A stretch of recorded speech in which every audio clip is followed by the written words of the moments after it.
Good evening. I'd like to welcome everybody to the regular August meeting of the Frankfort Electric Water Plant Board. And I would ask the secretary to call the roll. Member DeLong? Member Cuban? Here. Member Mason? Here. Member Snyder? Here. Member Dutton? Here. We have quorum. Jason has texted. He is on his way. He will be here shortly, so we'll get ready and start. Go ahead and start plowing through the agenda. First item on the agenda is consideration of the minutes for the meeting on July 21st, 2026 of the plant board, of the board of directors. And that is in your all's folder. Do we have any additions, corrections, or deletions? Make a motion, we approve. Motion made to approve the minutes. Do I have a second? Second. Motion made and seconded. No further discussion. All those in favor say aye. Aye. Any opposed? Motion carries. Next item on the agenda is accepting of the financial reports. Consideration of the financial reports for the months ending June 30th, 2026 and July 31st, 2026. David Denton with the season's first doubleheader. How you doing, bud? Yes, doing well. Good evening, everyone. Yes, before you tonight, we have, for the 12 months ending and on June 30th, 26, and like you said, July of 26 as well. So at the end of the year, there are a lot of reconciliations we must prepare on our balance sheet accounts. And usually, whenever you have a balance sheet account that you have to reconcile, there is an effect on the income statement. So we have to get all those in check to make sure everything is ready to go and what we send to the auditors to audit. So what you have before you tonight is what's been sent to our auditors. If you recall, the board's retained Cherry Beckert for the audit for this fiscal year. We've actually been going through end-of-year audit procedures the last couple of weeks, so that's well underway and going well. I tell you what, let's go ahead and just start with the end of the year. So this is the very last month of our fiscal year 26, starting on page 17. Statement of net position. I'll probably talk just a little more in depth about this than I do month to month, since it is the very end of the fiscal year 26. So looking at line 75, total assets, you'll notice we have $258.2 million. Looking at the year, the same story we've talked about over and over. The most activity and one of the biggest impacts has been our property, plant, and equipment. You know, the plant board is in a period of heavy capital investment in infrastructure. You'll notice there on line 45, total property, plant, and equipment at $167.1 million. You'll notice that is up $9 million year over year. So the plant board has invested $18.4 million back into capital infrastructure investments this year. Some of the more notable ones is looking at telecom. We have our fiber broadband expansion project going out into the county this year, spent right at $3 million. Then we have the next band fiber expansion in our existing territory. That was about $3.8 million. You look at our electric division, the REAP grant community solar array, or it's mainly our solar array that we received the REAP grant on, was right about $1.6 million. Had about another $1 million in our replacement of our Transformer 21, T21. There were a significant amount of contracts, advances in contracts, which are when we have extensions of service to customers. The paddocks was a big part of that as well. Looking at water, Midway line and pump station there was around $850,000. Had an excavator through water that was almost $300,000. Looking at water treatment plant, filter isolation valves, another $850,000, and our OSG cells, $250,000. And then we had a raw water pump replacement at $170,000. And then we did have the service center remodel at around $460,000, and then we had service center generator, $165,000. Those are some of the larger investments of that $18.4 million. You'll notice, looking back at the statement of net position, cash, after all the activity in our operating and all of the investments we've made in capital, you'll notice cash is almost essentially flat year over year, around $25 million between our cash and also our investments. The other large adjustment that happens in June of each year is when we make our Kentucky Public Pension Authority pension adjustment and other post-employee benefit adjustments. So looking at the balance sheet here, lines 60 through 70 are the assets booked for that. You'll notice lines 60 and 65, column 3, the changes in all three of those is they're down $1.1 million. If you offset that against the actual liability, so looking at lines 135 through 150 are all the liabilities attributable to that pension adjustment and OPEB adjustment. That is actually down also 6.8 million. But when you take the liability section, the 37.8 million, lines 135 through 150, net it against the assets there on line 60 and 65, you'll see that pension and OPEB liability net is $31.6 million for the company.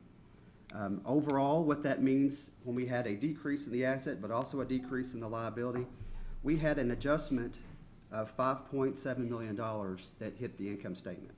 So that's a reduction in the liability, which means we had an actual reduction that we had to book as a decrease in our pension expense. So when you look at the bottom line of our income statement, there is a $5.7 million adjustment that was posted that's non-cash. That's the other one other than the depreciation is non-cash. So that's a significant adjustment that it has no impact on cash whatsoever, but we must book it to be in with GASB and generally accepted accounting principles. Total liabilities at June 30, line 155 is right at 95.5 million. You take your assets minus liabilities, and you see net position, a total of $162.7 million, bringing your total liabilities and net position to equal your assets at $258.2 million. There are a lot of changes being the year-end netting statement of net position. I'd be happy to go into depth on any individual line item you'd like to talk about, but those are the main changes that we had for the year. Briefly, I'd like to talk about the financial performance of the company, and I'll just talk really at the high level overall. So we're looking at page 22. This is the statement of revenue, expenses, and change in net position. If you look at our operating revenue, like I mentioned over the last few months, budgetary, we are in line with budget on a little below on income, budget to actual, but we have maintained and done well with our expenses, so we're significantly below budget on expenses. So overall, budget to actual, we're in line. So I like to stick to the year-over-year change, so you can kind of see what we look like year-over-year, some of the trends we're seeing. When you look at our total operating revenue against our total operating expense, so sticking to the operating figures, we are basically break even as a company year-over-year after everything that's happened. But one of the things that that's not been mentioned is other revenue. So we had a really pretty significant year of other revenue that came into the company to help us primarily with infrastructure investments. I'd like to talk about that just for a moment. So operating revenue expense essentially flat. But look at other revenue just for a moment. These are lines 270 through 320 on page 22. I'm looking here at the third column. That capital contribution number on page 270, $4.47 million. Most of that, a significant amount of that is our grant income that we received. So Frankfurt Plant Board received $3 million in grants this year, which is one of the larger years that I can remember in my time here. So the REAP grant for the solar array was $1 million. The broadband deployment grants for the county fiber build-out was 1.8. And then you had some other FEMA grant funds came in for natural disaster reimbursements that we requested. So that $3 million is not something you see every year. Wanted to point that out to you. Also something else was on line 300, legal settlements. This was all, you'll notice this is 100% attributable to the water division, $350,000. And that was for the PFAS settlement that the board's fully aware of, but that's the full amount booked for this year. You'll notice on line 315, interest. We do our best to not let cash not work for us. We want to make sure that we're investing back into any excess cash we can put in investments we do. So interest of $1.2 million for the year. That major other revenue of $7.8 million, bringing total change in net position of 15.7. Once again, that 15.7, you need to back out the $5.7 million in the pension and OPEB adjustment. And then it's worth noting that I mentioned earlier, we've invested 18.4 back into capital infrastructure investments, which surpasses that net position figure. So essentially every dollar that we are not using to operate is being put right back into the company to make sure our infrastructure is providing safe, sound service. That's a quick summary of where we are. We'll be talking about this again around October, November. when the auditors are here to produce and discuss the audit report. Be glad to answer any questions for the statements for June. Of the grant money, the PFAS money, the interest is kind of non-recurring. The other money from the REAP, the broadband and all that was all reimbursements that we'd already expended, right? Correct. Yeah. Yes. We had to put the money in, request reimbursement, Right. and then get it After the back. fact, right. And so all that was essentially, it offset the And the amount of FEMA cash. money, yeah, Yes. yeah. So we put it in, and that offsets the amount of cash that the plant board has to put out for Right. these different investments or infrastructure And, investments. and correct me if I'm wrong, a lot of the PFAS money is kind of being banked for, increased testing. Am I correct on that? No, we don't. So, yeah, we will use that, but the testing expenses aren't very extremely, so Okay. we roll it into our, current testing budget, so at this point, we don't have it allocated for a Okay. particular item. Okay, good. But we're still setting it aside, right? Yes. In case there's some sort of other action we need to take in regard to the water quality under the regulations, right? Yes. All right. We'll go through this again with the auditors. As far as July, that's statements that you have in front of you. It's nothing significantly changed from June to July. We're off and running on a brand-new fiscal year 27. You'll notice in here, we did a little bit better than expected than last year, but 1 month is really hard to do a comparison. So there's not a whole lot to talk about for July. I'd be glad to answer anything in July you might have, but otherwise, we're off and running for a new fiscal year. How's the new auditors doing? They're doing great. Good. I mean, they're doing well. We've adapted. It's always a big change for us. There's been a few new requests that we haven't seen, which is always good. Yeah. Things that, the other auditor didn't ask. But it's going well. We've got a good relationship with them, and information's flowing back and forth. No reason to believe you won't.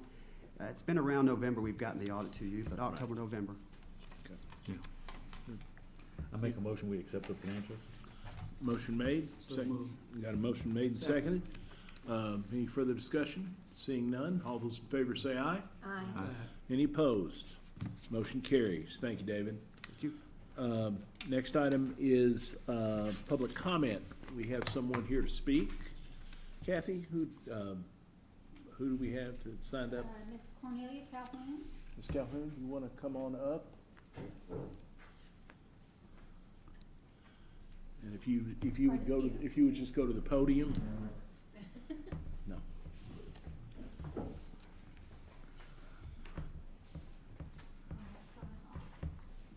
And Ms. Calhoun, I've already given the correspondence you had with our staff to all the members of the board, and they have it at their desks. Thank you So so go much. right ahead. I'm not here to get anybody fired. I'm just here to make a comment.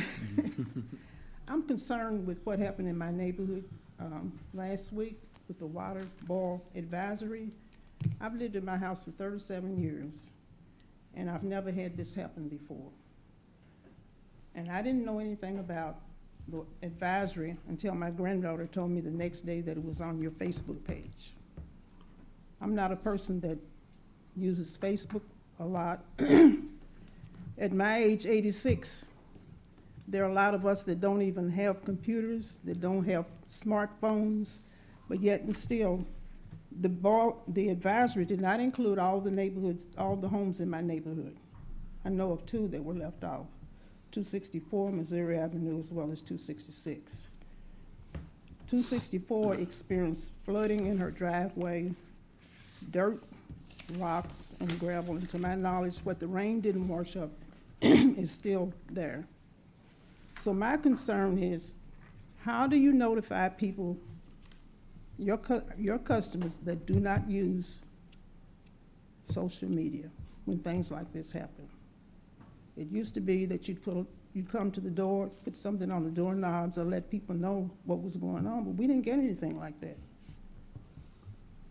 So on behalf of people my age that do not use this Facebook, social media, and all other social things, I'm requesting that there be some way that you notify people when things like this happen.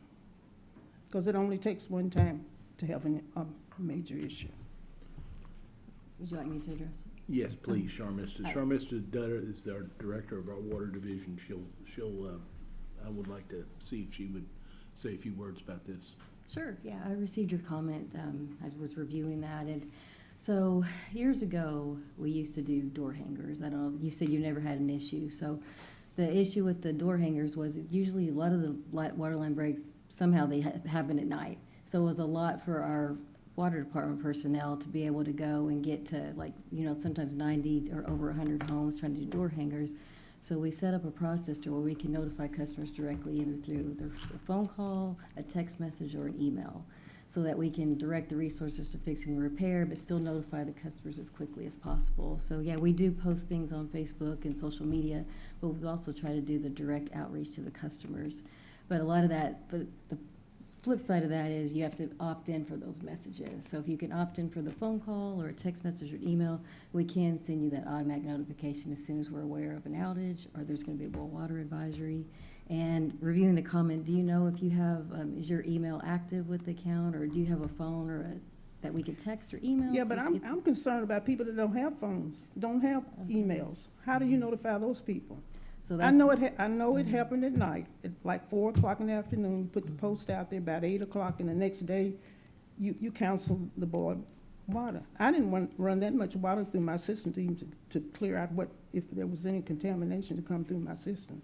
And other people at the girl where the water erupted, she wasn't even, nobody said anything to her. In front, she was at home and nobody said anything to her. So she had all this water coming out of her, in her yard, but nobody said anything to her. so she didn't get a notification either? I don't know. I don't think she Okay. did. All right, well, we'll look into that as far as, you know, where the, make sure, so we have that's, a part of the process was being able to notify the customers automatically through text message or phone or email. Was to also have a water outage map that kind of shows where the issues are. But I understand, you know, the customers that don't have that, so that's why we're trying to do that direct access as far as the phone call. So I'll follow up on the other customers, but did you receive the email, though, that showed that you were under an advisory? I know that you have an email on file, but do you know, did you actually receive the email? No, at that time, I had an old email that I wasn't Okay. using, Okay, so I didn't receive the email. so that's an effort we're taking as well, is trying to get emails updated, contact customers, provide their updated But there are probably contact. a lot of people in the neighborhood don't have emails. And that's what we're working on. So one thing that we can look at more is for the customers that don't have contact information on file, like trying to reach out to those customers directly, like trying to make those additional phone calls.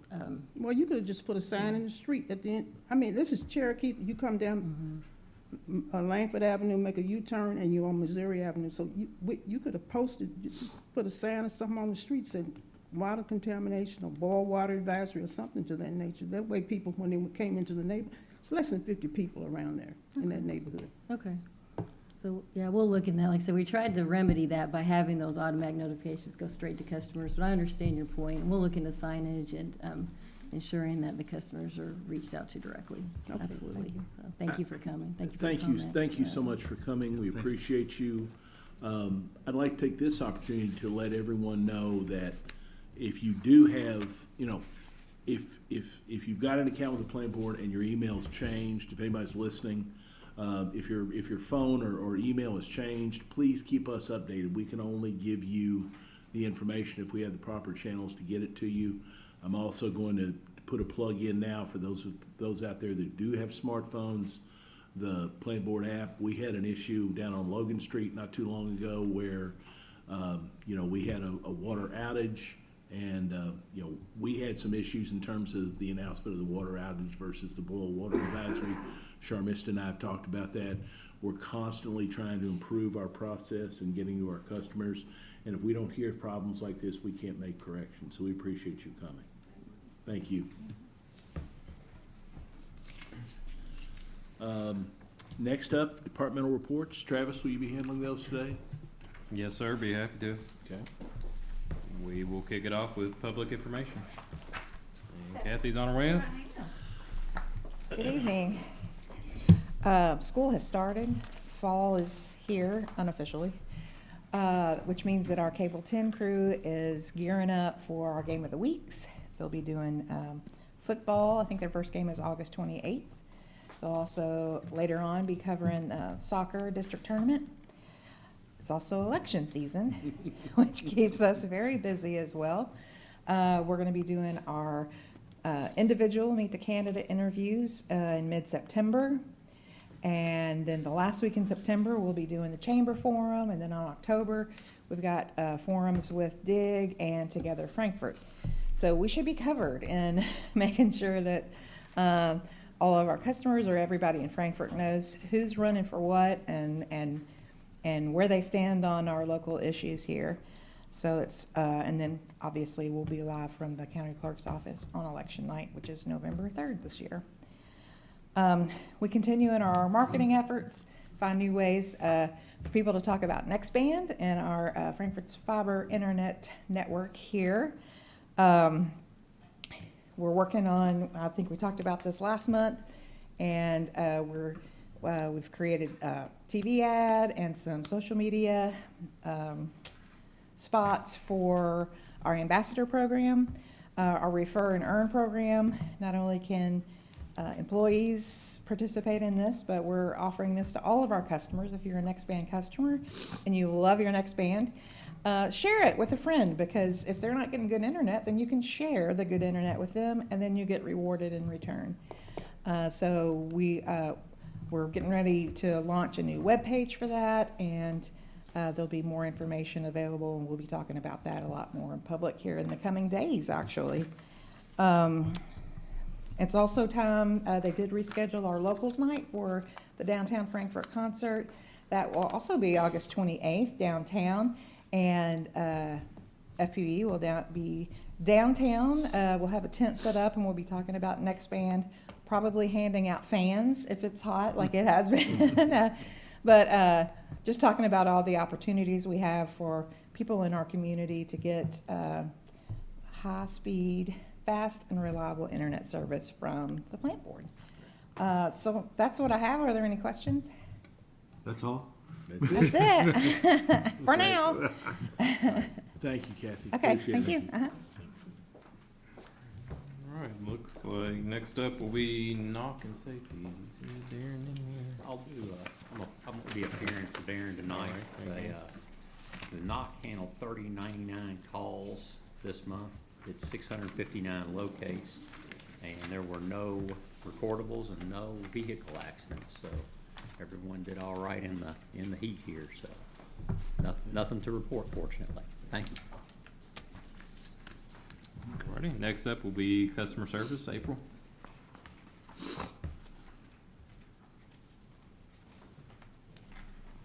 Good evening. You can find the customer service reports on page 183 to 186. There on page 183 is that customer service overview. In the month of July, we assisted 7,645 customers. 4,676 of those were phone calls, and then 1,624 customers in the office.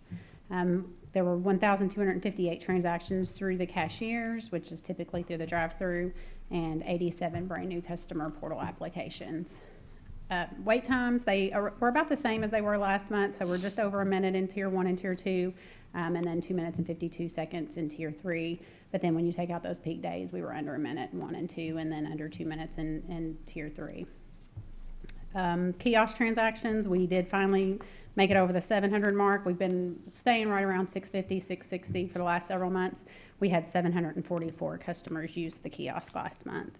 And then Google reviews, we had 15 5-star reviews, and then 2 less than 3-star reviews. And then I have a new number for you all this month. I didn't put it on but talking about Nextband, we had 142 brand new customers that signed up for Nextband last month out of 186 new accounts. So we are definitely encouraging customers to move over to Nextband and grabbing those new customers as they come in the office. So that's all I have, unless you all have questions. Okay, thank you. All right, thank you all. Thank you, April. Next up will be Adam with the telecom report.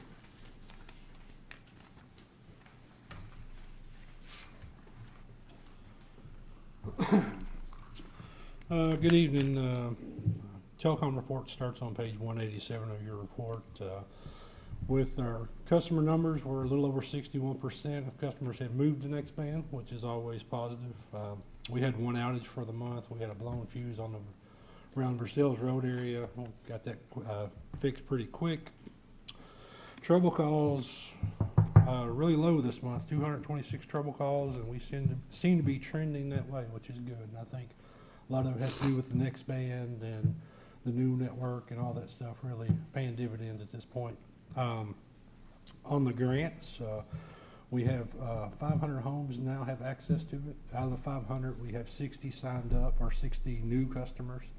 We're starting to kind of ramp up, and I think customer services is going to reach out and try to call some of those customers so we can get the install number up as the grants end at the end of this year, so we can get those reimbursements back. We have, on that area, we have 2 ponds left, and then we'll be, actually construction will be complete. So then it'll be the full 884 that we applied for the grant. So, and one other thing, Shane Holt, the assistant superintendent, is retiring at the end of the month. And Shane's been a great asset to the company, and so I'd just like to, publicly thank him for everything he's done for the plant board and the years of service. Thank you. Any questions? Nope. Thank you. Thank you, Adam. Run, buddy, run. Scott's out this evening, so I'll cover the electric report for him. If you'd like to flip to page 193 of your board package, our SAIDI number for the month ending July 31st of 2026 was 30.8, and our SAFE is 0.44. It looks like our most common cause for outages would be wildlife related, followed by tree contact right thereafter. And our largest outage for the month was one we had on Versailles Road that affected about 969 customers. If there's no questions there, I can just roll right into SEPA. Travis, I know it didn't happen in this month, but can you talk about the outage we had Wednesday and kind of overnight when it Wednesday night to Thursday, kind of where we are with that and kind of what happened there? Yeah. So late in the evening, actually, it may have been a little after midnight. Yeah, it was. Of course, many people, most of the board members, and I'm sure a lot of the customers are aware, we lost the entire our entire transmission feed into our system, which obviously is going to affect all customers would have been out during that time. The issue was not related to FPB. It was a regional transmission issue, I'm calling it. Some kind of equipment failure, we think, caused a cascading outage. So there was some kind of maybe a storm-related damage, a piece of equipment failed, and that kind of cascaded upstream into a larger outage. So it's certainly outside of the norm, but in this case, it was also kind of outside of FPB's control. Of course, we were on standby. We all reported to the service center, and we're ready to go whenever the power was restored. They got on it pretty quickly. I think within a couple hours, seems like all of our system was restored. So we certainly appreciate that it wasn't a all-nighter, but anytime you have those kind of issues, it's a big deal. So that's kind of the gist of what we understand. That we think there was an equipment failure on the transmission system for our supplier. Okay.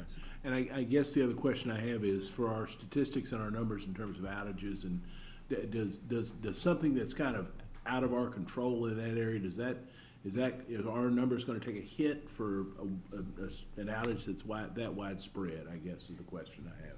Yeah, typically what we would do is we'll record it, and there's a way to kind of flag it in the system. This is loss of wholesale supply, so it doesn't kind of penalize our reporting. So it won't skew our SAIDI numbers, if that makes sense. All right. Yes, sir. Any other questions? I'm just curious, so in that case, once the transmission issue was resolved, then what's the fallout to us? Most instances, we're pretty quick to restore. In that case, we have 5 sub-transmission lines. We usually would bring those on like one at a time, but it's not a prolonged process. It's, bring 20% on, make sure everything's stable, next 20. So it's a pretty quick process in that case. Once they're back, we're going to start rolling everybody back on. We try not to do everything at once just because you don't know what may happen in that case. But in this instance, it was pretty quick. Once we had the supply back, we just kind of brought everything back. I just give you something relative. I got a call like at 1:33, and then by 3:30, 3:40, it's kind of we got that connection. but then by 5:45, before 6, I think everyone is already back on.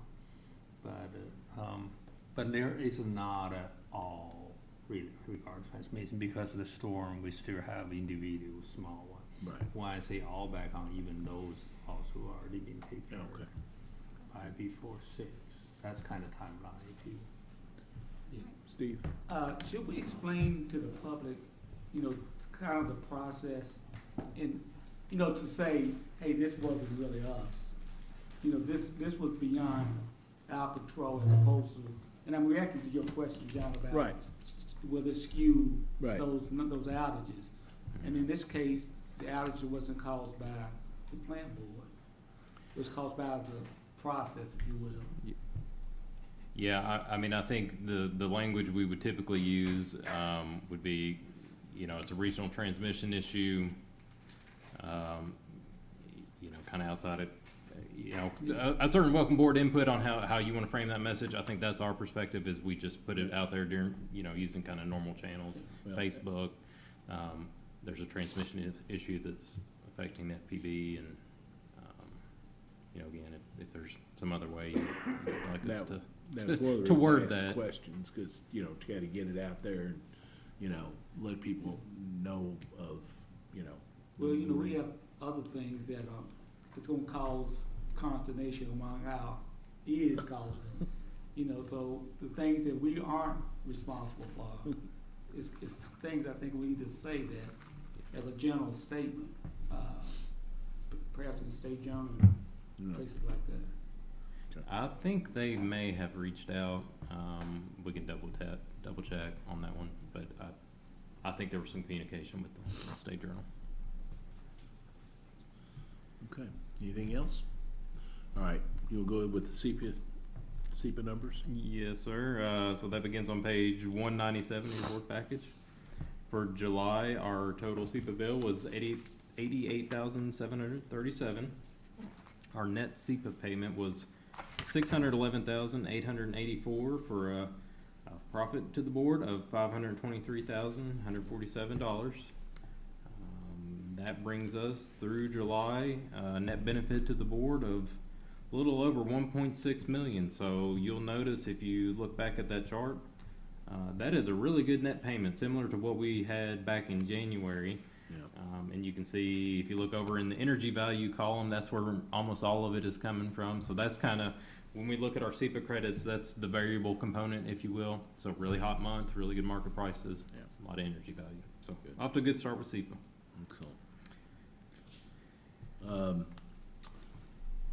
Anything on Kemia?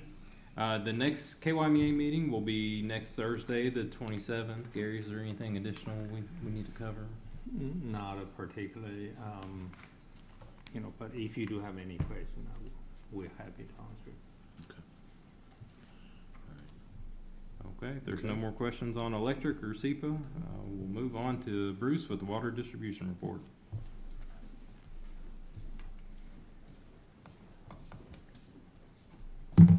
Good evening, everybody. Hey, Bruce. For July, the amount of new services installed were 9. We had 4 water main breaks. We had 4 water outages. Obviously, proper repair, we did have to go through boil water, do that to get the repairs made correctly. One small thing I would like to touch on, due to some proper constructive criticism, Sharmista and I worked together on some of the wording. As you all probably know, we did have a rash of leaks downtown. We had one really large leak back at the beginning of the year or late fall. We had about 300 houses were affected with that large outage. We did a schedule repair within this month, and we have now dropped a total of 13 new water valves downtown. We've had several water leaks in the last couple of weeks down there. The most recent outage, due to the new valves we've dropped in, we didn't have to turn the water off, but if we turned the water off, it only been 9 customers affected. So one thing is kind of not moved forward over the past with some of the updated valves, replacing broken valves, dropping them in where they need be. That's one thing we're definitely working on to try to move forward with that. So the numbers there really have worked. And then one other thing we worked on, I'd just love to touch on this based on today. We have changed the heading and everything, the verbiage for the notifying the customers. I went back, looked at some old paperwork all the way back to 2005, and it was the exact same way that it was till within the last month. And all it said was boil water advisory. Didn't give you the other information. So working with that, we have changed that heading now. Now it states water outage, boil water advisory, and then underneath that, and I can just kind of read today's outage.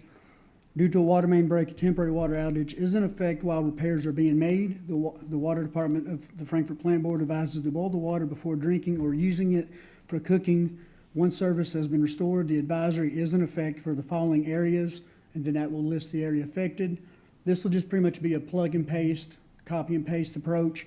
Then the only thing you'll have to do is going to be put the proper addresses in. So definitely something we've been working on and trying to make sure it's more user-friendly for us and for the customers. And like I say, this is today, out Rose Lane and McCracken Pike, we had a contractor decide to hit us in about 4 places with fence posts. So Well, that's not good. that's not good, no, especially with no locate. It's not good at all for them, so. Oh, wow. But that's kind of just, quick summary of some of the things we have been trying to monitor and change to make it better for everyone affected. So if you have any questions, feel free. If The not, more of these repairs and replacements that are done now, will that help cut down during the really bad winter months, breakages? very possible, yes, especially some older areas of town. One thing we actually did was we had a large, at the intersection of 3rd Street and Logan Street last week, we had a pretty big outage. I think it was 90-some customers affected due to the new valves we had already dropped in, so that outage size did go down. But then once we got there and we started looking for valves to turn off, that whole intersection had no valves, period. So we dropped in what we call a cross, and on each side of that cross, facing each direction of the street, we dropped in a new valve. So now for future, whether it be wherever, we now have other valves we can help use to monitor the outage size. And literally that was last week, and then Friday we had another leak down there, and come to find out we were able to fix it without a boil water. But if we did have to do the outage, it was only going to be 9 customers due to the valve updates. So just ways to try to improve and over time make things better and less impact the customers. So. Well, and that just got me thinking. I mean, I'm assuming staff will probably has been thinking based on the customer input. If you can't get a phone call, or you can't get an email, or obviously a text, and I don't even think honestly putting a sign on a street is going to work, because if you don't leave your street, Right. you don't know that's there. So then that's a problem. But I mean, one, if a customer calls and says, I don't have any of these things, I'm assuming we'll kind of talk through some solutions with them, correct? Like an individualized kind of solution. Yeah. And then the other thing I thought is, like on that, along with the line of the suggestion, I mean, maybe there could be a sign, but it could just say, a general area and say, call the plant board. Right. If you're experiencing an issue, there's an outage.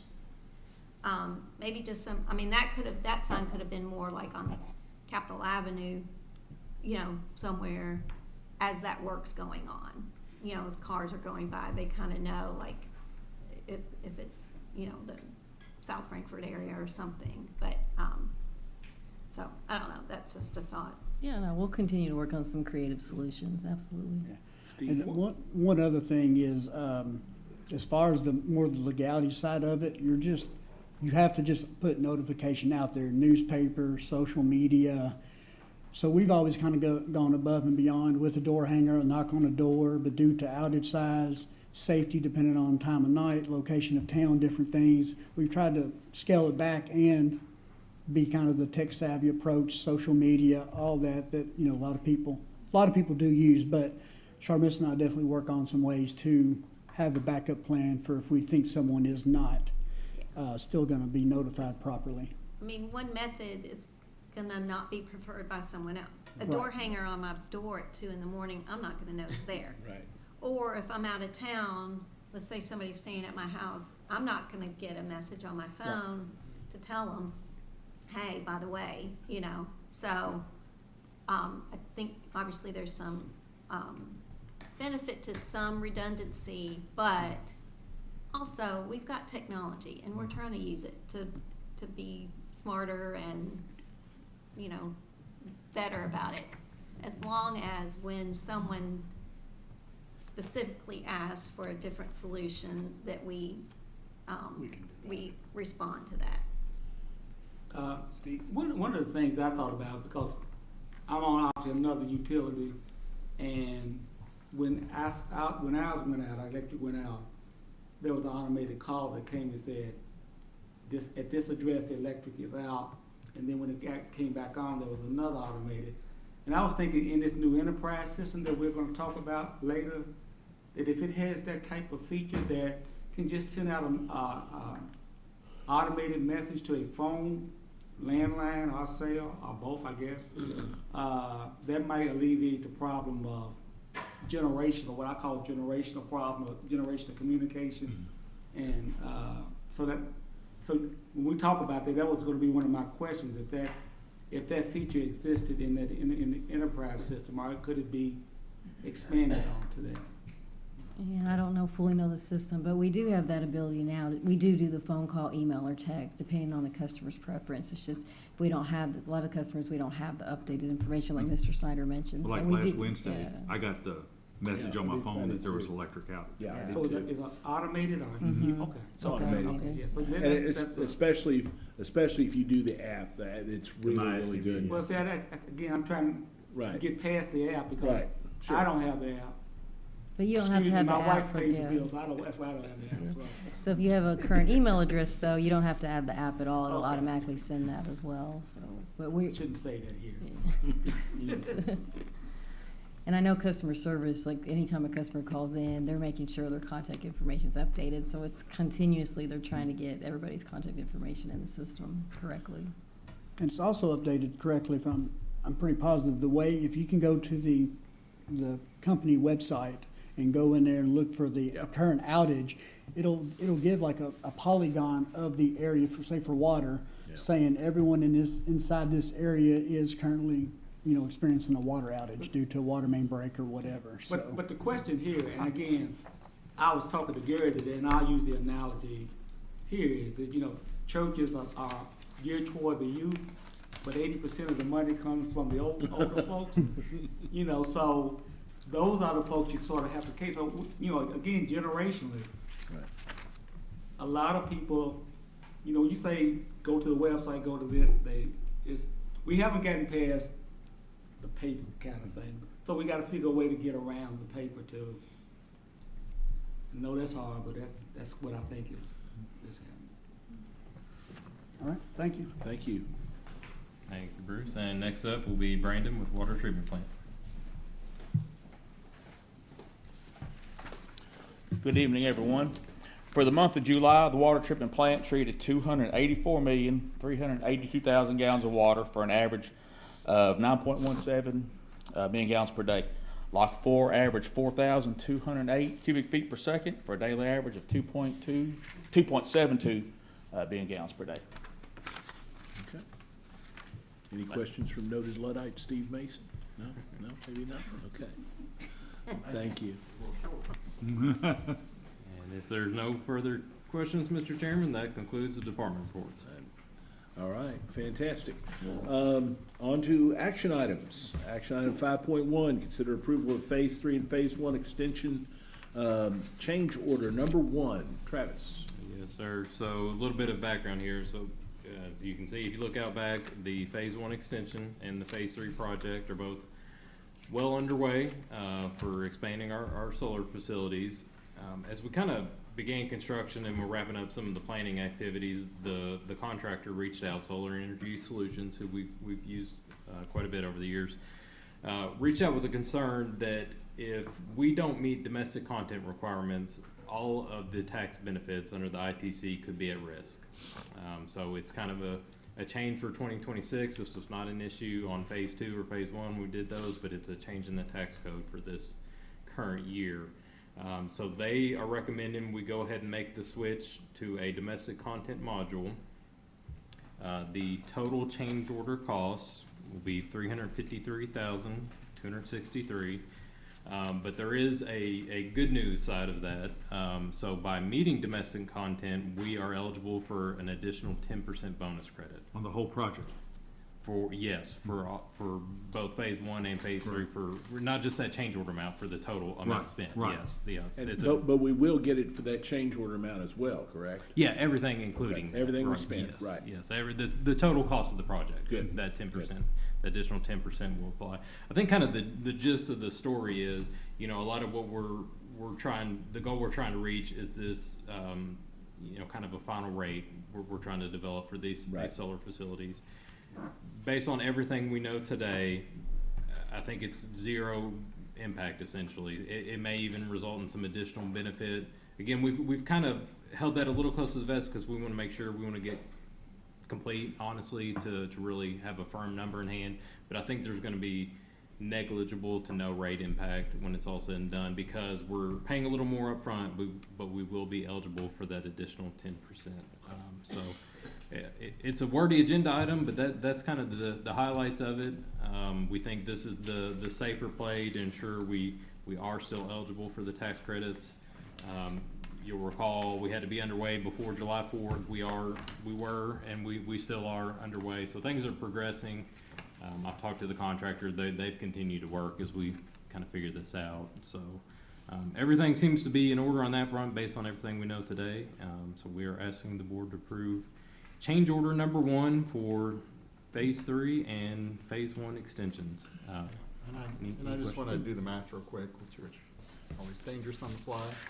Basically, 5.7 minus the 2 million for the phase 2 is 3.7 million times 10%, 370,000 we'll be getting back. So if anything, we're getting 20 extra $1,000 for doing this. So it is really just a wash. It's just putting more money out before we get it back, and trusting to David to work the IRS channels properly and get everything through. So I think overall, thank you for being on top of this. This would definitely be a change that we would hate to find out in a few months after we sort of locked in some panels and stuff. Yep, so. absolutely. I'm always for change orders with the net zero impact. Yeah, there you go. I make a It's pretty motion. nice. It doesn't happen very often, right? Any other questions or comments? Yeah, so moved. Okay. Second. Motion made and seconded. Seeing no further discussion, all those in favor say aye. Aye. Any opposed? Motion carries. Thank you, Travis. Next item 5.2, consider award of bid invitation number 1858 for spacer cables to Cape Electric in the amount of $142,000. Scott. Surprise. You're not Scott Hudson. Yeah, Scott's Outsoline's covering this. Okay. Bid number 1858 was issued for spacer cable system to be used for an electric project on Shinkle Lane.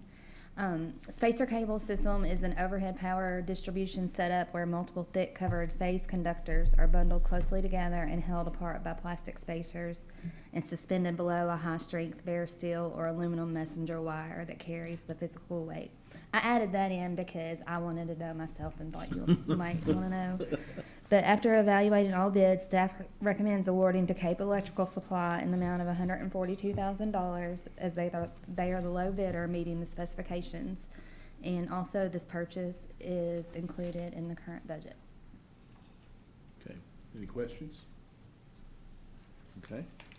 Seeing none, I'll entertain a motion. So Motion made. Do I need a second?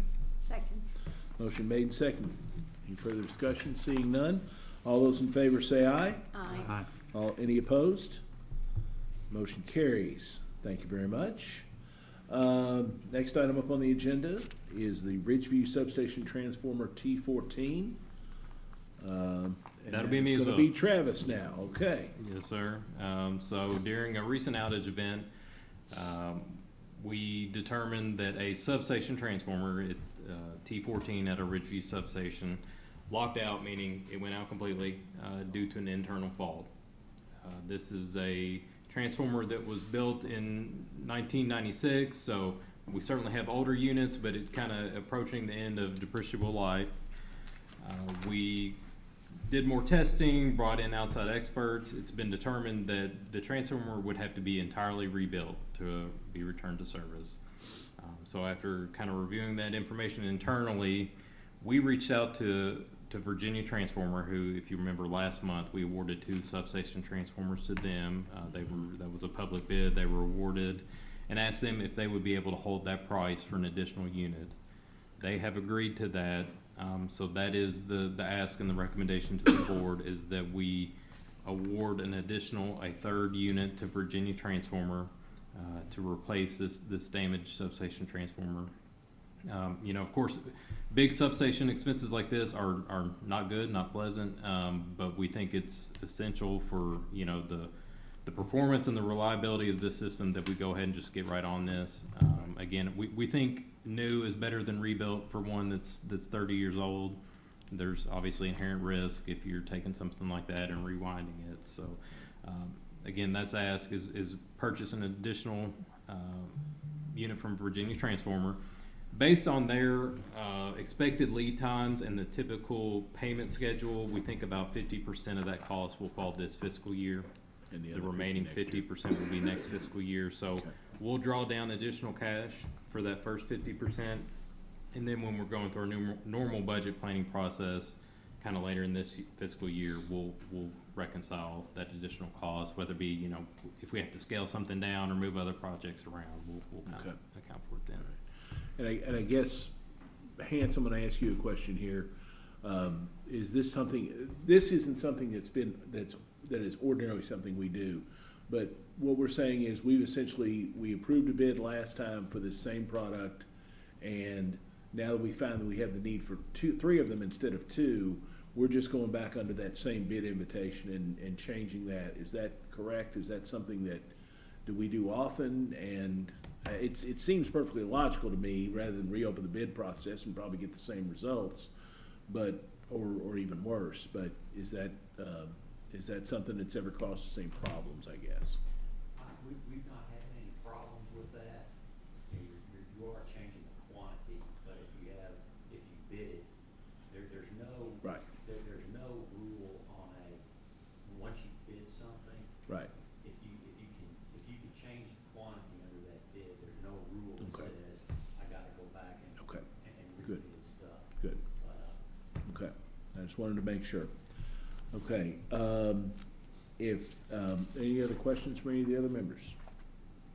If not, I'll entertain a motion to approve the purchase of an additional transformer under the bid invitation that was approved at last month's meeting. So moved. Do I have a second? Second. Motion made and seconded. Seeing no further discussion, all those in favor say aye. Aye. Any opposed? Motion carries. Next item on the agenda is consider award of bid invitation 1860 annual price contract for water treatment chemicals. Now we're getting to the good stuff. This is John Cubine's favorite time of year. Staff prepares an annual bid for the chemicals used in water treatment. The bid includes estimated quantities and explains that orders could exceed or fall short of the estimates. Vendors bid with the understanding that the bid's purpose is to hold each price throughout FPB's fiscal year. The winning bidder for sulfuric acid has since withdrawn their bid, stating that they could not supply an NSF-approved sulfuric acid. Additionally, no responses were received for hydrofluorosilicic acid, which is fluoride, so we added that in. Therefore, staff prepared the bid for both sulfuric acid and fluoride. The bid received 2 sealed bids. After reviewing each bid, staff recommend awarding bid 1860 to the lowest bidders, meeting specifications. Any questions? If not, I'll entertain a motion to approve the award of the bid. So moved. You have a second? John, do you want to second this, buddy? Oh, I thought you made a motion. I'll second it. Okay. Yeah, I thought Steve raised Okay. it. I did. Motion I made thought by you me. made Steve seconded it. He made a motion. Oh, I thought. I said I would entertain a motion. Okay. And I he just said know you yes, love it so. so much, man. Matt Bell for us. Motion having been made and seconded, seeing no further discussion, all those in favor say aye. Aye. Any opposed? Motion carries. All right. Next item on the agenda is consider award of RFP 2025-06 for CIS and ERP software and implementation services to National Information Solutions Cooperative, the NISC, in the amount of $795,000, right? Yes, sir. Yeah, welcome to the next phase of this project. We've Here we been in go. it for about a year doing the evaluation process, and what I've kind of put together today is kind of a recap of how we got here, why we started this project, and kind of where we're going next. So I think I'll just start with the presentation and kind of go down that path and then entertain any questions. And Steve, I heard yours and ready to help with that as well. So if we'll move on to the next slide, David. So this is kind of a breakdown of why we started this project and where we're at. So we want to kind of focus on number one here, the technical obsolescence of the systems that we have today. So we went into this approach looking for a new CIS and ERP system. Our CIS system's 20 years old. It was something that was commissioned back in the early 2000s. We basically brought on staff to support that throughout that time, and their tenure, leading into some of the other sustainability questions that are here, lead into those people that are kind of reaching the end of their time with us. And so trying to bring in that talent to kind of capture that lightning in the bottle again and try to do that, it's just been really difficult. We've had people that take years to fill those positions. And so we're kind of in that moment of time to say, let's revert back to who we were. There's products out there that are off the shelf that can do this, full enterprise systems. And so that's what we kind of went out looking for at this point. When you get down to number 3 and kind of looking at the operational limitations. So today they're distributed systems. And so what we do is month-end reconciliation between them, some data moving back and forth. So it always creates opportunities for things that are in conflict, right? So what we're able to look at in this enterprise system is basically one source of the data.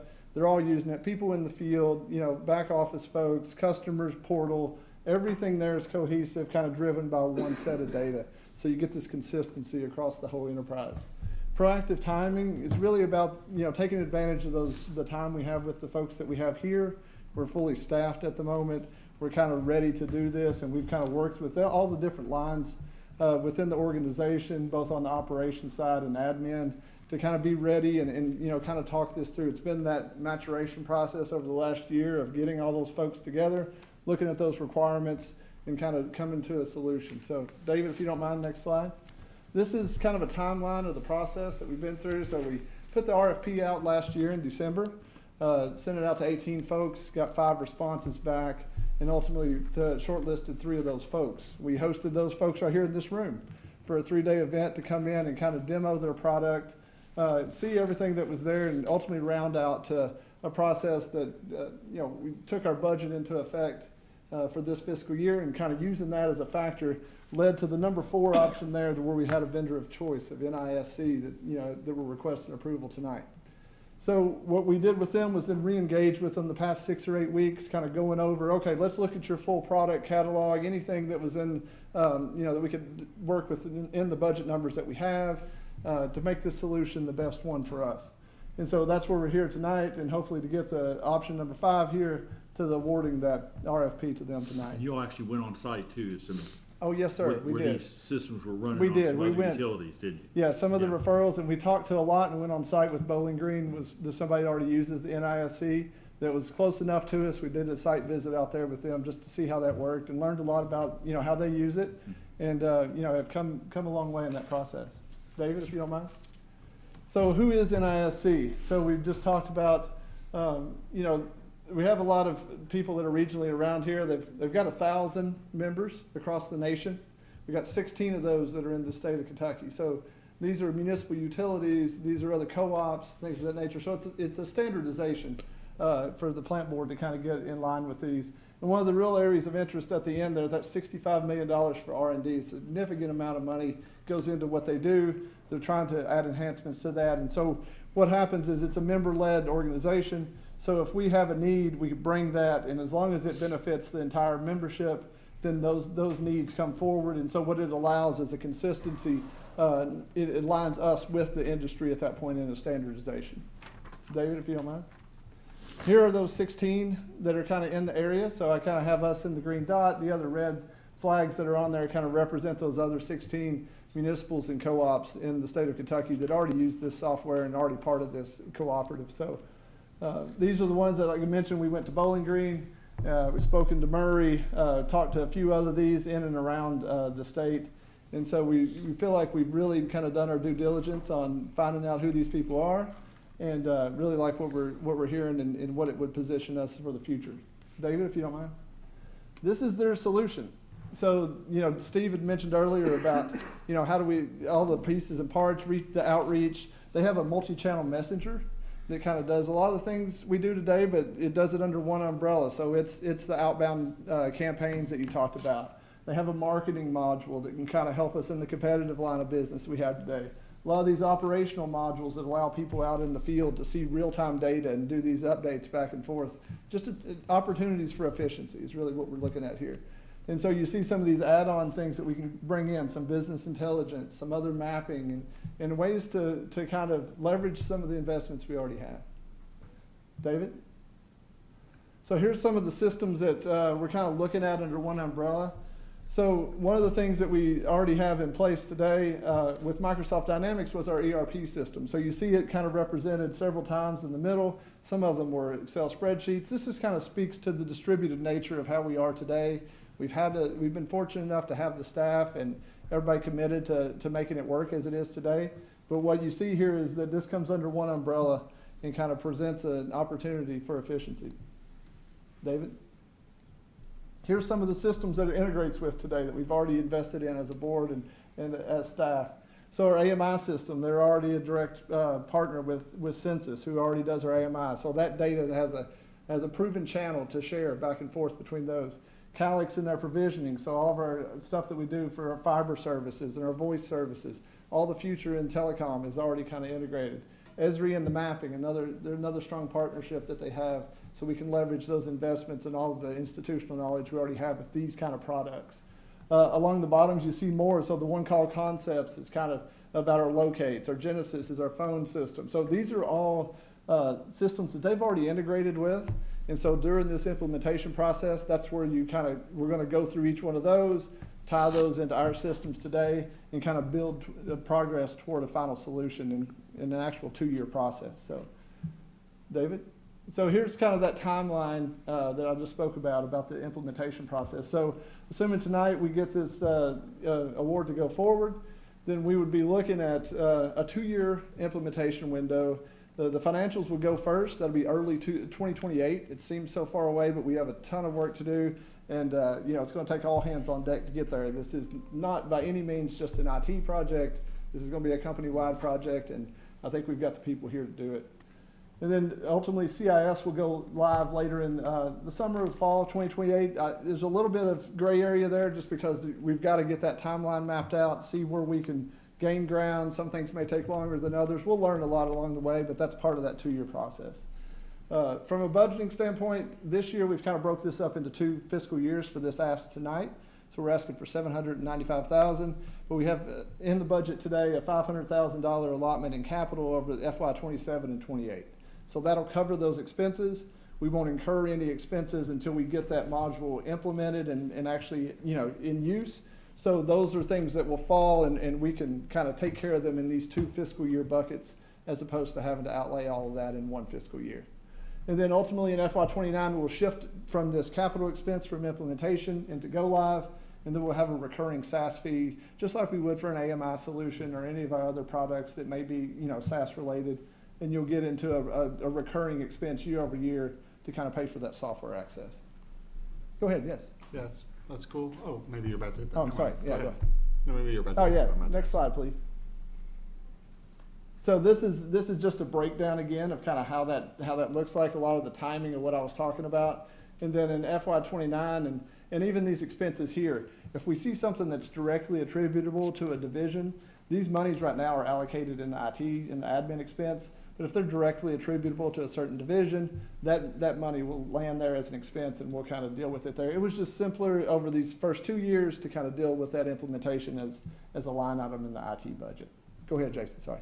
I was just wondering, of all the things we're replacing, how much money are we currently spending that we're That's a gonna be great able question. to Great. swap out? Yeah, so it's about 50,000 plus on software today of what we would be doing. A lot of it's homegrown, so it doesn't carry a license. But what you'll see over time is through the attrition of those folks, and you'll see a lot of payroll expenses go down that'll offset that over time. It's not a budget neutral move. I mean, this is a movement forward for us, so there is some cost associated with that. But ultimately, you'll see, it won't be immediate software thing. It'll be the attrition, and as these folks come in through retirement, those opportunities and decisions will be there and be like, do we need to backfill this anymore or not? And so, talking to my folks and what I know about the situation, there's going to be opportunities there for us to kind of recoup some of that expense. Well, based on my broad experience watching BTV, as I understand it, a lot of the systems you're replacing, there's no choice. It's time. They're not going to be supported anymore by vendors. That's right. They're going to go away, so either we replace it or it will just die at some point out there. It'll be that or we'll be unsupported, which is not a place we want to be. Right. Right. And I know you all have put in a lot of work on. It's been a collective effort. Yeah. This is not by any means, like I mentioned, an IT project. This has been every division, everybody in this room and many more. So, next slide, please. Oh, I'm sorry, go ahead. Well, go ahead. Yeah, You're- we're here you're with right- the, you're right- no, you're it's right perfect at it. timing, yeah. Okay. I guess the question I have is, when John and I sat down with the administration folks about the budget upcoming, I got a sense that there were kind of two options, and this was kind of the less sexy option. That's and for lack of a Yeah, better that might be the layman's best terms. term. Yeah, that's a great But, term. but it's proven with the number of folks that are in, That's right. the number of folks that are right in our similarly situated to who we Right. are, and they specialize in doing the things we do. That's right. And a that lot was, of the that work. was what was really. No, I mean, and that's part, you're right. That was definitely the less sexy option. But the past 6 weeks, what we've been kind of doing with them is, within ISC, is kind of working through, okay, where were those gaps? How can we address some of that? And so some of that led into, okay, well, we also have this module we can add and maybe cover that gap. Or we've done this for this other muni or co-op, and here's an opportunity to do that. They were vastly different options. Right. One, but it came at a premium, right? Right. And so Yeah. ultimately, we had to find the best solution that fit within our budget. This is under the budget that we had allocated, and we look forward to kind of moving forward with it. Good. Well, I think you mentioned it, and John mentioned it when we went over the administrative stuff in the budget process. Not that the other companies weren't qualified and great Oh, by people, no means, yeah. but as I understand it, and you mentioned it, the head of this company, all the people working, they're pretty much utility people. I Exactly. mean, they've built this system for utilities. Exactly. Not, they've built a system and they're adapting it to utilities. It's Right. based on, it's built for utilities. Right, and it's member owned. This is Yeah. the NISC is a cooperative, right? So, I Yeah. mean, it's member owned, driven, led, and so those monies are going back into reinvesting into the product to improve it for all the members. The one thing I like add on is this is not a private for-profit corporation. Right. Number two is they already have over 1,000 utility like us as their customer. So if you look at the net base for the customer, that's already over 1 million customer. So when you have that base, we have a lot of more confidence to move forward. Long term, I think it's good choice, really good decision. Well, and it seems to make sense too that as we have retiring staff who knew the bells and whistles and you gotta hit the computer that way to make it work this way, they probably have a lot of training Oh, yes. opportunities or ability, new staff to be able to send for 2-day Exactly. trainings on stuff, so we get a robust sort of, okay. That's And great. it's proven. You're driving a car that, that they make, 1,000 of, right? There's 1,000 other people using it.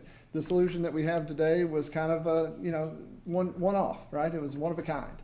And so we're moving into something that's been proven and many people use, and we'll continue to evolve and get better. It reminds me of that commercial that's on TV where that robot is smashing windshields on the assembly line. Yeah. And the one lady says, what we need is somebody who speaks COBOL. There you And the other go. guy says, what's COBOL? Yeah. It's, Right, yeah. I mean, it's, Yeah, it's I'm time. not even gonna comment on it. Yeah, but that's, yeah. No, that's it. You're right. I mean, it's basically institutional knowledge that you can't go on the street and purchase. Yeah. Steve? Couple of questions. Sure. I saw the Amazon cloud up there, Mhm. and That's my right. first thought went to security. Yes, and that's Information certainly, security. yeah, that's first in mind to myself as well. And so these are all US-based, hosted, everything inside, the same way we would do Microsoft government spaces and things of that nature. So those types of things come in from a protection standpoint. The data is basically being secured by them as well, everything encrypted and in transit and in storage, and certainly something that we look at, completely anytime we look at any system that somebody's housing data. The other question is, I'm assuming we're not buying the total package that they offer. We're going to look at any feature that they have, but no, we're not. There may be additional things that come up, and this is an evolving product, Yeah. right? I mean, ultimately, 2 years from now, we're going to be at the end of our implementation. There may be something new, more AI. Who knows, right? What else could be there? But ultimately, today, what we're looking at is we're going to improve what we have today, and then try to get all those features that we can out of what's being offered to us. I guess why I'm asking that question is because while you have set it on a package today, I think you need to continue to show us What's other packages, possible. Because the first question we asked about the messaging. Yes. That might be a feature in some other module of this Absolutely. package. Yeah. And I think the marketing is one of those add-on modules that was kind of there that's interesting, right? We're in a competitive line, and it's something that they've seen other members come into the ISP space and the telecom space. And so it's been a need that they've kind of added to their package. Okay, how do we do that? And ultimately theirs is kind of backed by Salesforce, which is another proven kind of product that's out there. So these aren't one-off things. They're very purposeful when they bring into these solutions. But yeah, to your point, certainly want to stay abreast of what options are out there for us. And my last question is validation features. Are we buying? I know most of these packages have validation features, and you don't have to buy them, but yeah, we're going to be looking at any things that will add efficiency to that intake process and like data integrity and things of that nature. Those are things that we're definitely going to be looking at in this. We've got a long road ahead of us in this 2-year window of kind of getting our own data and validation in check and kind of looking at what we have and doing all that. So those are going to be processes that are baked into kind of the implementation. Well, and to me, the most important benefit is Brian gets 1,000 new friends that he can collaborate with. He can Somebody have to lunch talk with. to. Exactly. Yeah. We don't understand what you're saying. They will. So Yes, they excellent. will. But having all those customers, and a lot of them in Kentucky, I think means a lot, because you have got somebody you can call and say, It "Has this does. happened to you?" I mean, It's yeah. it's truly invaluable to have that. It creates a peer network. group. Yeah, Exactly. that's right. One of the board member actually is in Kentucky, not far from us. Okay. The co-op general manager, Oh, very cool. Shirley, that is a board member of. Yeah. Well, great. Thanks for all the research. I think this has been Yeah. phenomenal. Yeah, I'm impressed with your all's process in working through this. And I've had, I've realized this is just gonna be a cost of doing business. The annual cost, that's what causes me more heartburn. I didn't, that I hadn't really thought of. Right. It's one of those hidden costs that we hadn't seen at a line item other than in the payroll budget before, right? But again, this isn't going to be a budget neutral scenario. This is just going to be a long-term thing, and we'll gain efficiencies out of it that may create other opportunities that maybe we can find other ways to reduce that expense. But when you looked at the other options that we had, I mean, ultimately there were 3 shortlist folks that we looked at, and without disclosing too much of the numbers, all of them were in that same ballpark with sometimes 2.5, 3x implementation costs from what we're seeing tonight. So this was by far the most effective, cost-effective option. You don't want to use the word cheapest. It's most That's cost right. effective, It's yeah. cost-effective. Any other questions? Another option, not necessary option, we chase back at the original, our current bidding software. We own it, we wrote ourselves, we own the source code, but that's also pretty costly if you Right. look at that number. I'm talking about two million plus. Yeah. So I think it was almost $3 million when it was commissioned in early 2000. So, I mean, we're moving into a territory that, yes, it does have recurring expenses where we're going, but ultimately it's going to create some stability for us and a pathway forward to build on for us to move forward. Well, we'll always be up to date. That's right. Yeah, That's right. And you're not planning on going anywhere? Well, no, yeah. No problem. I'll see this Least through. till, least I'll till see this through. 2029. That's right. There There you you go. go. He's got so many new people to meet. That's right, yeah. Reinvigorate. Yeah, okay. Any other questions? If not, I will entertain a motion. So moved. In a second? Second. Have motion being made and seconded. Seeing no further discussion, all those in favor say aye. Aye. Any opposed? Motion carries. Thank you. Thank you, Ryan. Thank you, good work. Thank you. Very good, thank you. Item number 5.6. This is a discussion of potential action regarding naming of an FPB facility. I received a letter right after our July meeting from John Higginbotham, who's the former telecom director at FPB, and have shared it with the members of the board. John Cubine received a similar letter. Both of us knew John from prior iterations with either the plant board or, in my case, the Cable Advisory Commission when that was established and I was on it. John and I worked together quite closely, and John and I had a conversation. I called up John afterwards and had a conversation with him. He is making a proposal to name the plant board clubhouse after Warner Keynes, longtime director and the longest serving director of the plant board.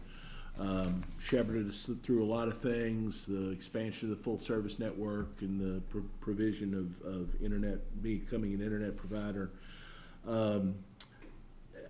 I asked the cabinet, or I asked the management team here to put together a list of, you know, kind of how does this process work. We haven't had this come up to us as a board since I've been on the board, and we found out we had some things that are named for individuals, but we can't find a whole lot of record of the board actually taking any kind of action. So what I'd like to do is kind of do a couple things. I'd like to put together a list of those folks at our next meeting, maybe to be presented to the board so we could give some sort of affirmative, you know, nod to those designations, why those people were nominated, et cetera, et cetera. And also, I would like to have a discussion tonight, and not necessarily take any action, but discuss perhaps naming the clubhouse or maybe another FPB facility in honor of Mr. Keynes. And I'd like to kind of find out where the board is and what kind of thoughts they might have on it. Does anyone have any comments? I guess I'd really like to see the history of what we've named and just Right. have a sense of what the context is and what we've done in the past. So. Okay. See, I was thinking the Mason, Catherine Dutton Mitchell Clubhouse, you know. I mean, it would fit. Why did I have just one name? Catherine's got three names. We'll give you the whole thing, buddy. I'd like to see the list of names, because I do wonder for naming conventions, if you wait till somebody's passed, Mhm. you know, it is a small community, and Right. sometimes people ruffle feathers, and maybe, We generally, the list that I've seen, names have been given to things of people that are still alive. okay. So, you know, that's kind of where we're at, but one of the things I'd like to do, like I said, is get a list of, you know, I think one is why is the Han water tank named Han, you know, who was this person we're naming it after? And, you know, I'd like for us to make some sort of public, you know, take some sort of a public vote to kind of affirm all of those, that they've been done according to what the board thinks. In terms of Mr. Keynes, you know, I've known Mr. Keynes for a long time through working with the Cable Advisory Commission, and even now, he's just been a huge supporter of the plant board. I'm not sure the clubhouse is the right venue to designate for him. I think, you know, we might look at the facilities building that we just did just did the improvements on, the staff building there. That might be something we want to look at, but I just want to see if any of the members have any thoughts. If you do, we can talk about that, but I'd like to talk about this more at our next meeting, and you know, figure out, you know, the proper way in terms of honoring Mr. Keynes, and what kind of action we want to take in that area. So I just wanted to leave that out there for everyone, and if you have any thoughts or anything, you can email me, and, we can set up a discussion for next month. And if I would ask the staff to put together kind of a list with some kind of descriptions of who these individuals are that we've already kind of tried to designate and honor certain things for, if that's okay, Gary. And it'd be nice, Mr. Chairman, if we could not only see a list of what is named after somebody, but what facilities we have that aren't named. Yeah. Kind of what's out there that's. Yeah. Was he general manager when it was built?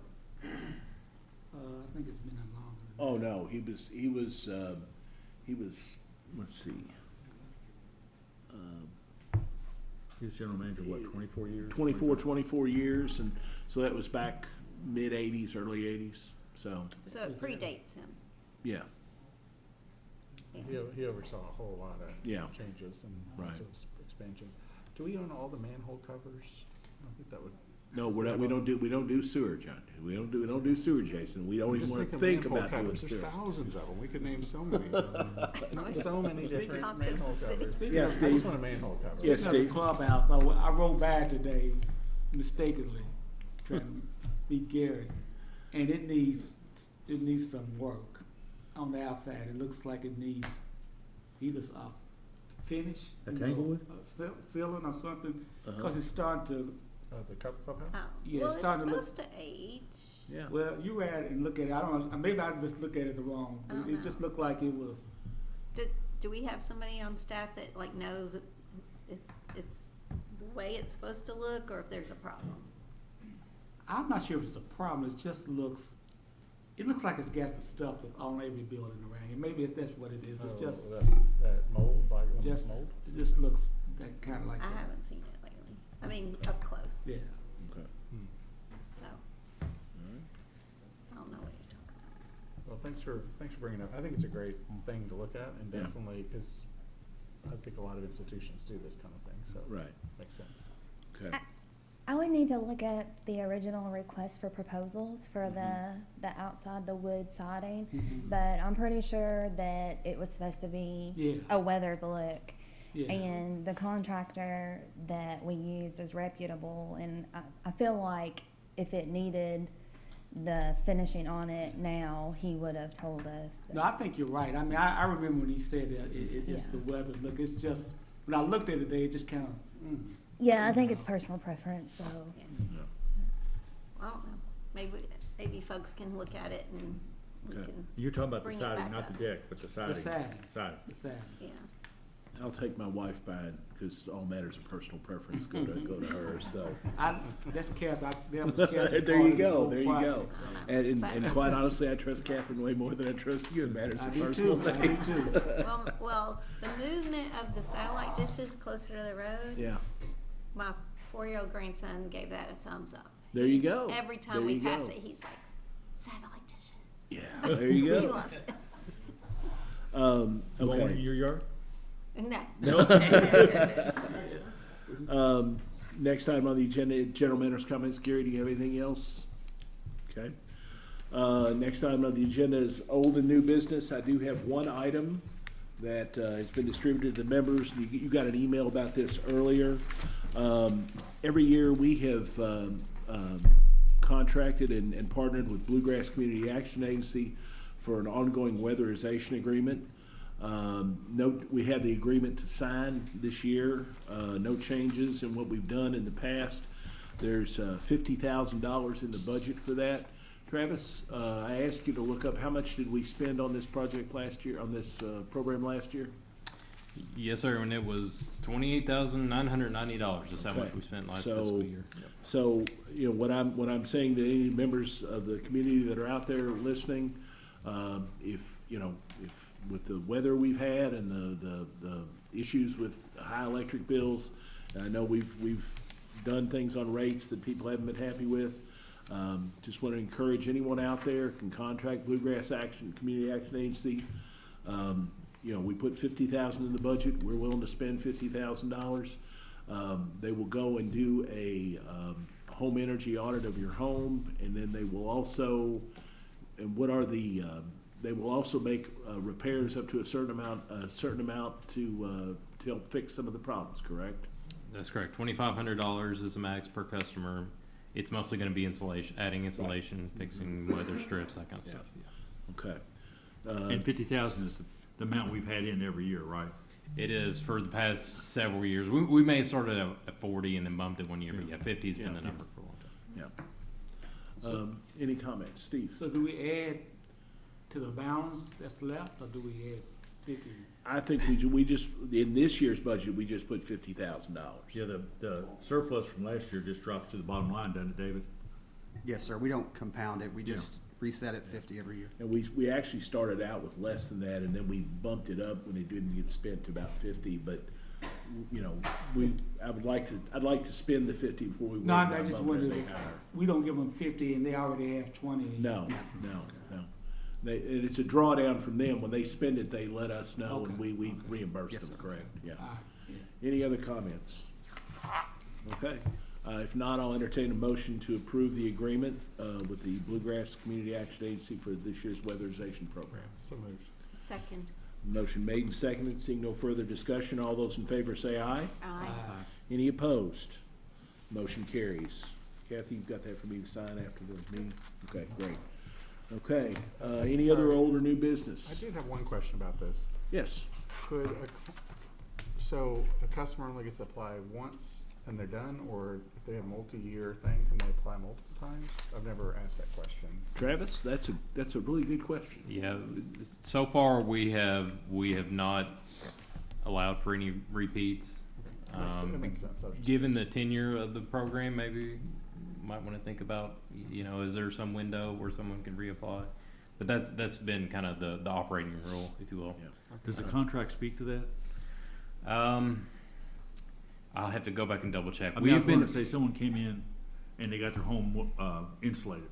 Right. And 2 years later, they come in, and in the original audit, it said you also need 3 windows. Right, yeah. Would they be eligible for a new 2,500 or? Let me verify that if I can, but that's my understanding, kind of the way we've operated, but I need to check the language to make sure. Yeah. I mean, just in general, I would be okay with maybe after 3 years, you could reset and do something. Especially if it was for a different energy project. Yeah. Yeah. That makes sense. Okay. All right, any other old or new business? Okay, seeing none, next item on the agenda is the requesting the calling of a closed session. Mr. Kubat. I'd like to make a motion, Mr. Chairman, to request permission to call a closed session pursuant to KRS 61.8101N to select a successful bidder for award of a local contract, and pursuant to KRS 61.8101C to discuss pending litigation regarding a customer matter, administrative matter, and a contract matter. Motion made, and let's have a second. Any discussion? Seeing none, all those in favor say aye. Aye. Any opposed? We are in closed session.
back in open session. Mr. Cubine, can I I get a make a motion? motion that we come out of closed session. Second. All those in favor say aye. Aye. Any opposed? Motion carries. We're back in open session. Mr. Cubine, did we take any action, The anything? board took needs no done? action that would require any vote or any actions, Okay. in closed session. Thank you. Now I'll take a motion to adjourn. So moved. Any objection? Nope. Seeing none, we are adjourned.